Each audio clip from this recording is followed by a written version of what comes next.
So we're done coding out and designing and styling this top section. It's great for a landing page. It's clean, simple, and has a clear call to action. In this lesson, I want to talk about Bootstrap's grid system so we can understand what's going on down here. And through understanding that, then we'll be able to create any sort of layout we want for any site we want. And for the best way to understand this grid system is to see it in action. So I've gone ahead and created this grid file right here. So I'm going to open it in the browser. All right, so Bootstrap is based on a 12-column grid system. Okay, so what does this mean? Well, it means that we can create divs that are as skinny as 1/12 the width of the page, all the way to ones that are the full width of the page. And with the ability to do this, it allows us to create layouts of any type. So let's look at this here. Each of these are rows. We have a row here, row, row, row. Now this top row consists of 12 divs that are 1 column in width. All right, so each div's 1/12 of the page in width. All right, now we have this next row. Right here, you have one div with 2/3 of the page and one div with 1/3 of the page. So this is saying here that we gave this column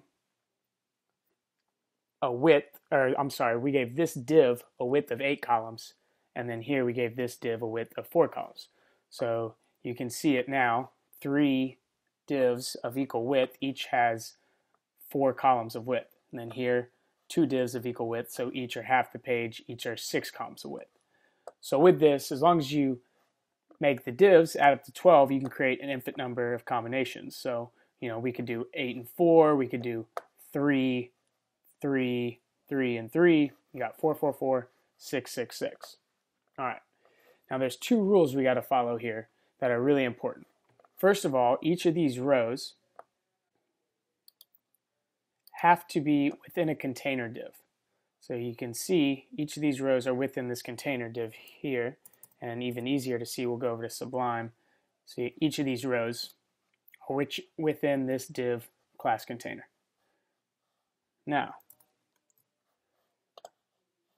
rule number 2, only columns may be immediate children of rows. So each of these are columns, and they all have to be immediate children to rows, and only columns can be immediate children. So let's go over here and look at our code here.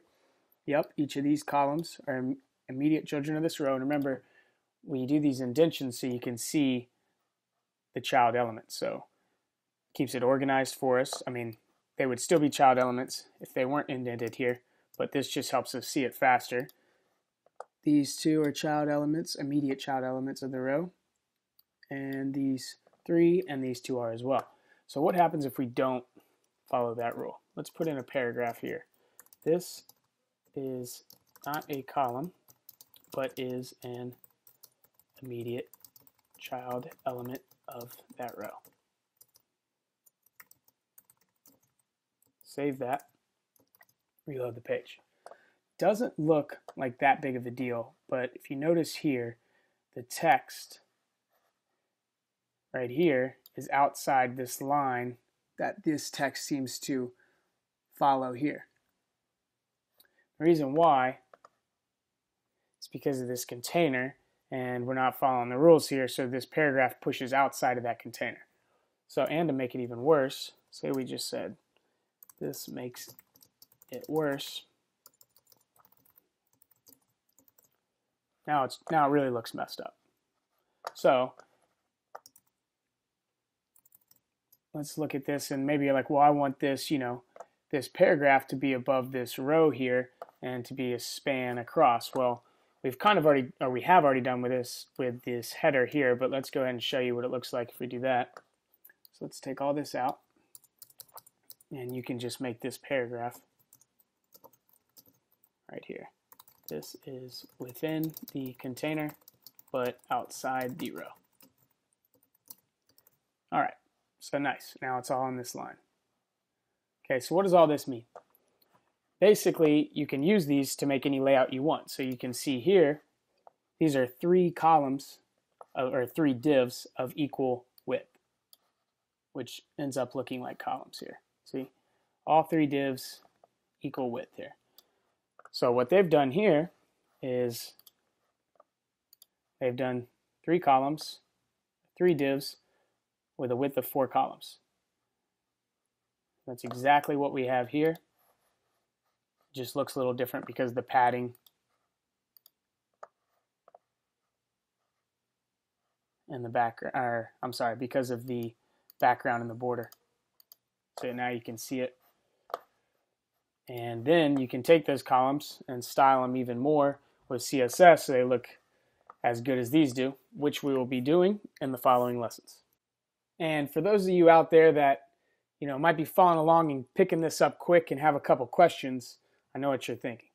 So first off, you're wondering, well, Ryan, you said that divs are block elements earlier in the course, so how are they all on the same line here? Because they should be going to a new line. That's a great question. I'm glad you picked up on that because that means you're learning fast. For now, just take it as, this is one of the benefits of using Bootstrap so that we can build things fast. And what we will do is we'll go over this later in the advanced parts of the course. But for now, Bootstrap is already taking care of the code for us. We're going to rely on them.